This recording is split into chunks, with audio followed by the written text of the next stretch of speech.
বাস্তবতা নিয়ে কথা বলতে হবে। ভারতে গিয়ে অডিশন করা আসিফ আকবরদের এইম ইন লাইফ এবং তাদের জীবনের সাধনা, যে ভারতে গিয়ে যদি অডিশন একটা করতে পারে। ভারতের পণ্য বর্জন আন্দোলন তুঙ্গে চলছিল তখন। সারা দেশের মানুষ জনমত তৈরি করছে, দেশীয় পণ্য ব্যবহার করতে হবে। দেশীয় গান, দেশীয় সংস্কৃতি, ভারতীয় অপসংস্কৃতির নাটক, সিনেমা, এগুলো বয়কট করে দেশীয় আমাদের উদ্যোগ এবং উদ্ভাবন, আমাদের সংস্কৃতির একটা ব্যাপক লড়াই চলছিল। সেই সময় আসিফ আকবরের ডাক আসলো ভারতে অডিশন, এবং সে খুশিতে গদগদ হয়ে বলল ভারতে অডিশন দিতে যাবে। সঙ্গে সঙ্গে সেখানে সমালোচনা শুরু হলো। সারা দেশের মানুষ ভারতের পণ্য বর্জন করছে, আর সেই সময় আসিফ আকবর খুশিতে গদগদ হয়ে প্রচার করছে যে ভারতে তার অডিশন। জনগণের সমালোচনা সহ্য করতে না পেরে জনগণকে গালিগালাজ শুরু করে দিল, যা তা বলে গালিগালাজ করে দিল, এমনকি বাপ মা তুলে গালিগালাজও করেছিল আসিফ আকবর। সেই আসিফ আকবরের হঠাৎ কি হলো, এখন অন্যকে ভারতের দালাল বলছে, অন্যকে চাটুকার বলছে।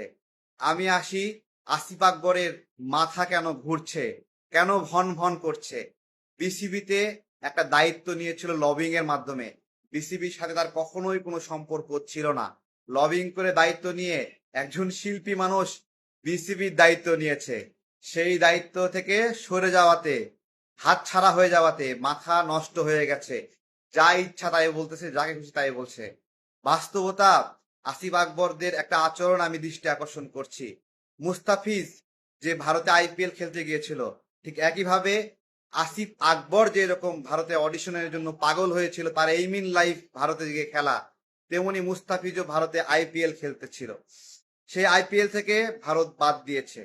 ভারতের আইপিএল, ভারতের মালিকানা, ভারত যাকে খুশি রাখবে, বাদ দেবে।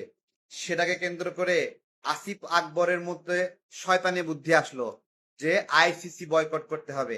প্রিয় ভাইয়েরা, আইপিএল এবং আইসিসি দুটার মধ্যে পার্থক্য কি? আইপিএল ভারতের premier league, ICC international cricket. ঠিক আছে, আসিফ আকবরদের মাথায় ভূত চাপলো যে ভারতের আইপিএল থেকে বাদ দেওয়ার প্রতিবাদে আন্তর্জাতিক টি-20 ম্যাচ বাংলাদেশ আর খেলবে না। দেখেন, এইটা এইটাকে বলে হয় একটা পাগলামি। যে পাগলামির কারণে বাংলাদেশ ইন্টারন্যাশনাল খেলা থেকে বাদ পড়ে গেল। এবং এই যে এরাই এই শয়তানি করেছিল, সেই শয়তানিটা যে ভারত বয়কট। যখন আমরা ভারত বয়কট করছিলাম, ভারতের অডিশন দেওয়ার জন্য পাগল হয়ে গেছে আসিফ আকবর। আসিফ আকবর ভাইকে বলবো, আসেন আমরা কথা বলি, টু দ্য পয়েন্ট কথা বলি। আপনার এই ধরনের রাগ এবং ক্ষোভের কারণ কি? ঠিক এক্স্যাক্টলি আপনাকে বিসিবিতে পদ দেয় নাই, এইটাই কি আপনার রাগ ক্ষোভের কারণ? বা মনোনয়ন পান না, এটা কি রাগ ক্ষোভের কারণ? তাহলে শুনে রাখেন, রাজনীতিতে এরকম অসংখ্য মানুষের অসংখ্য কার্যক্রম থাকে, এবং আপনি আপনার ত্যাগের দ্বারা কখনো জেল খাটেন নাই, কখনো গুমের শিকার হন নাই, কখনো আপনার পাছায় কেউ দুটো বাড়ি দেয় নাই। এইটাই আপনার রাজনীতিতে স্যাক্রিফাইস। আপনি একজন গায়ক মানুষ, আপনি গায়কের জায়গা থেকে যদি কথা বলতেন, তাহলে আমি আজকে নিয়ে আপনাকে নিয়ে ভিডিও করতাম না। কিন্তু আপনি গায়ক জায়গাটা ছেড়ে এক স্টেপ আগায় আসে রাজনীতিতে আসেন, আপনাকে অভিনন্দন। কিন্তু আপনি যে এইখানে এমন একটা জায়গা, আপনি যদি কোনো বেয়াদবি করেন, ঠিক ওইটা 100 গুণ রিটার্ন যাবে আপনার কাছে ওই বেয়াদবির। আপনি যে পয়েন্টটা নিয়ে কথা বললেন, ঘুম ছিল না কি ছিল, ভারত থেকে এসে সংবিধান শিখাচ্ছে, ঠিক এই ভাষাটা আপনার মাঝে এই সততা আছে যে গুম ছিল না কে ছিল, কি ছিল, এবং ভারত থেকে এসে সংবিধান শিখাচ্ছে, এইটা টু দা পয়েন্ট, নাম উচ্চারণ করে এবং প্রমাণ দিয়ে আপনি কথা বলতে পারবেন? আপনার কাছে কোনো ডকুমেন্ট আছে যে ভারত ছিল না কি ছিল, গুম ছিল না কি ছিল? 2008 থেকে শুরু করে 2024 সাল পর্যন্ত অসংখ্য মানুষ গুমের শিকার হয়েছে। আমি একজন গুম ফেরত মানুষ। 2018 সালের 12 কি 14 জুলাই আমাকে নিয়ে যাওয়া হয়। 78 ঘন্টা পরে আমাকে একটা ডাস্টবিনে ফেলে রেখে যাওয়া হয়। এই সময়ের অবর্ণনীয় অত্যাচার, সেই সময়ের medical report, medical test, everything আছে। আমার শরীরে কত শতাংশ জখম হয়েছিল তার রিপোর্ট গুলো আছে। আমি জানি নিজে যে গুম হওয়া মানুষদের কতটুকু সাফারিংস হয়। এরপরে 2021 সালে আবারও ডিবি পুলিশ উঠে নিয়ে যায়, এবং প্রত্যেকটা অ্যারেস্ট ছিল আনডকুমেন্টেড এবং অত্যন্ত অত্যাচার এবং নির্যাতন। 2024 সালে এসে আবারও আবারও গুমের শিকার হই, এবং সেটাও স্বীকার করা হয়নি। যখন অনেক বেশি গণমাধ্যমে নিউজ হচ্ছে, খবর আসছে, তখন বাধ্য হয়ে র্যাবের মিডিয়া সেন্টারে আমাদেরকে তোলে। সেই পর্যায়েও আমরা কোনো সময়ের জন্য আপোষ করি নাই। এই হলো গুম হওয়া প্রত্যেকটা মানুষের অত্যাচার নির্যাতনের কথা। আপনি এক্স্যাক্টলি যদি সেই নামটা বলতেন, যে গুম ছিল না কি ছিল, ভারত থেকে এসে সংবিধান শেখাচ্ছে, সেই মানুষটার নামটা আপনি না বলে আপনি ধরা যাচ্ছে যে অনেক গুম হওয়া মানুষকে আপনি অপমান করছেন। অনেক গুম হওয়া আনডকুমেন্টেড ভাবে আপনি অনেক মানুষকে হেয় প্রতিপন্ন করছেন। আর যদি এক্স্যাক্টলি যদি আপনি বলেন যে ভারত থেকে এসে সংবিধান শেখাচ্ছে, বাংলাদেশে সংবিধান বিশেষজ্ঞ, সংবিধান বিষয়ে পারঙ্গমতা, সংস্কার কমিশনে তার বিচক্ষণতা এবং বিজ্ঞতা, মেধা দিয়ে সংসদে মুখিয়ে রাখেন সালাউদ্দিন আহমেদ ভাই, আপনি যদি তার কথাই বলেন, তাহলে আসেন এক্স্যাক্টলি তথ্য নিয়ে বসা হোক যে উনি আসলে গুম হয়েছিলেন কি না, গুম হয়েছেন কি হননি। 61 দিন গুম হয়েছিলেন। অ্যামনেস্টি ইন্টারন্যাশনাল, তারপরে মানবাধিকার সংগঠন, জাতিসংঘ, এরকম বিশ্বের সব সব সংগঠন মিলে ওই সময় সালাউদ্দিন আহমেদের নামে বিবৃতি দেয় যে তাকে কোথায় রাখা হয়েছে, কিভাবে রাখা হয়েছে। শেষ পর্যন্ত 61 দিনের মাথায় শেখ হাসিনার সরকার তার দায় থেকে মুক্তি হওয়ার জন্য ভারতে তাকে রেখে আসে। সেখানে তিনি গ্রেপ্তার হন। এরপরে তাকে হাসপাতালে নেওয়া হয়, সেখান থেকে তাকে আদালতে নেওয়া হয় গ্রেপ্তার হওয়া অবস্থায়। দীর্ঘদিন মামলা চলে। এক সময় তাকে টাউন টাউন জামিন দেওয়া হয়। টাউন জামিন হলো একটা নির্দিষ্ট শহর থেকে সে বের হতে পারবে না। ঠিক এইরকম অবস্থায় তিনি একটি বাড়ি নিয়ে সেখানে ছিলেন। একটা দলের মুখপাত্র পর্যায়ের মানুষ, সর্বোচ্চ নির্বাহী পর্যায়ের মানুষ সেখানে আইন শৃঙ্খলা রক্ষাকারী বাহিনীর হাতে আছে এবং সে জামিন অবস্থায় আছে। আপনারা আশা করেন সে একটা ছোট ম্যাচে একটা সিট নিয়ে থাকবে, তার নিরাপত্তা সুরক্ষার বিষয়টা কে দেখবে? এই জায়গা থেকে তিনি একটা নিজের বাসা নিয়ে সেখানে ছিলেন, অথবা বাংলাতে ছিলেন, যেভাবে হোক উনি ছিলেন। ওনার ব্যবসা বাণিজ্য বিভিন্ন রকম আছে। ঠিক এই পুরা গুমের ঘটনা নিয়ে আন্তর্জাতিক সংগঠন পর্যন্ত বারবার উদ্বেগ জানিয়েছে, এবং সেই উদ্যোগের মুখে তাকে বাধ্য হয়ে বাংলাদেশ থেকে ভারতে রেখে আসা হয়েছে দায় থেকে মুক্তি পাওয়ার জন্য। আপনি যদি সেই মানুষটা নিয়েই যদি আপনি এক্স্যাক্টলি বলেন, আপনার নাম বলে ঠিক ঠিক প্রমাণ নিয়ে, যুক্তি নিয়ে, ব্যাখ্যা নিয়ে দাঁড়ানোর সুযোগ আছে। আপনি পর পর ভাবে গুম হওয়া মানুষদেরকে দালাল বলতেছেন যে গুম হয়েছে না কি হয়েছে। আসিফ আকবর, আপনার সাথে সরাসরি ডিবেটে বসতে চাই। আপনি কেন ক্রিকেট বোর্ডের উপরে এই অন্যায় এবং জুলুম করেছিলেন? আপনি বলতে পারবেন যে কেন আইপিএল না খেলার কারণে, আইপিএল থেকে বাদ দেওয়ার কারণে আন্তর্জাতিক ক্রিকেট থেকে বাংলাদেশকে বঞ্চিত করেছেন? আপনাদের কাছে কোনো জবাব নাই। সবচেয়ে গুরুত্বপূর্ণ কথা, আপনি নিজেকে যেই ভারত বিদ্বেষী দেখানোর চেষ্টা করছেন, এই সময় ভারত বিরোধী কোনো আন্দোলনে হচ্ছে না।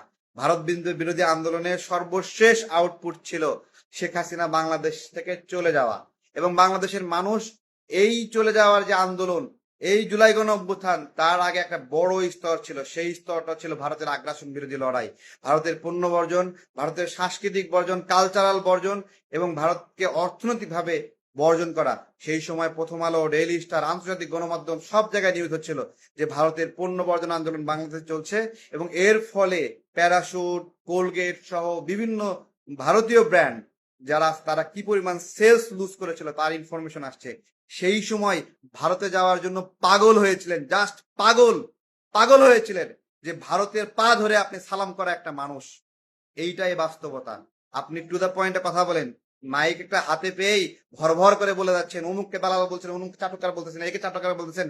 বেয়াদবি করবেন না। বাংলাদেশের কোনো মানুষকে এভাবে দালাল, চাটুকার এভাবে আপনি বক্তব্য দিতে পারেন না। আপনাকে সমালোচনা করতেই পারে, কিন্তু আপনি এভাবে বলতে পারেন না।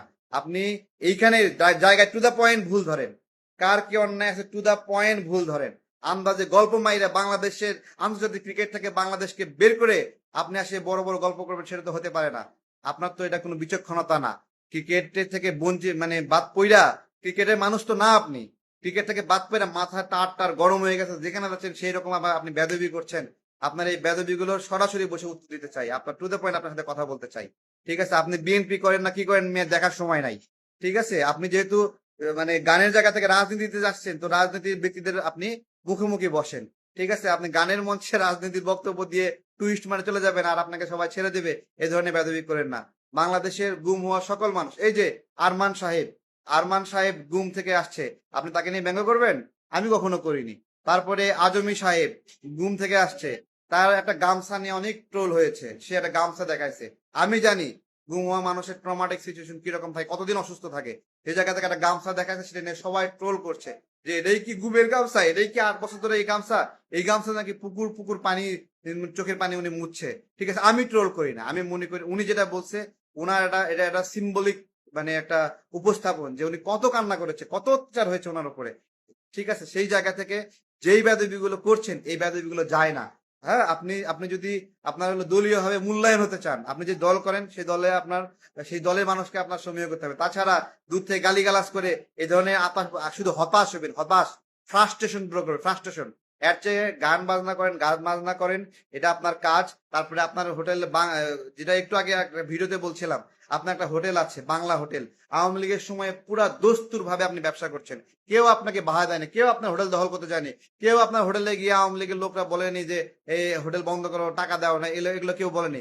আমি কুমিল্লা ইউনিভার্সিটিতে পড়েছি, আমি থাকা অবস্থায় অন্তত, হ্যাঁ, যে 5-6 বছর ছিলাম কুমিল্লা বিশ্ববিদ্যালয়ে পড়েছি, সেই অবস্থায় আমি জানি যে আপনার বাংলা হোটেল অবস্থায় আপনি কি রকম রাজার হালে সেখানে ছিলেন আওয়ামী লীগের সময়ে। সুতরাং সেই সময় যারা সাফারিং ছিল, যারা দুর্ভোগে ছিল, তাদেরকে নিয়ে আপনি ট্রোল করবেন এই সুসময়ে আসা, এটা আপনাকে জবাব দেওয়া হবে, টু দ্য পয়েন্ট কথা বলা হবে, টু দ্য পয়েন্ট। আপনি কোনো সাফারার না, আপনি কোনো ভিকটিম না, আপনার দুনিয়া ভালো চলছে। আওয়ামী লীগের সময় আপনি ভারতে গিয়ে অডিশন করে আসছেন, এটাই বাস্তবতা, এটাই সত্য। আপনি একজন বেনিফিশিয়ারি মানুষ, এবং অন্তর্বর্তীকালীন সরকারের সময়েও আপনি বেনিফিশিয়ারি ছিলেন। ঠিক আছে, সামান্য কয়েকদিনের জন্য বিসিবিতে জায়গা পান নাই, এই জন্য হা হতাশ করতেছেন, তাহলে তো হবে না।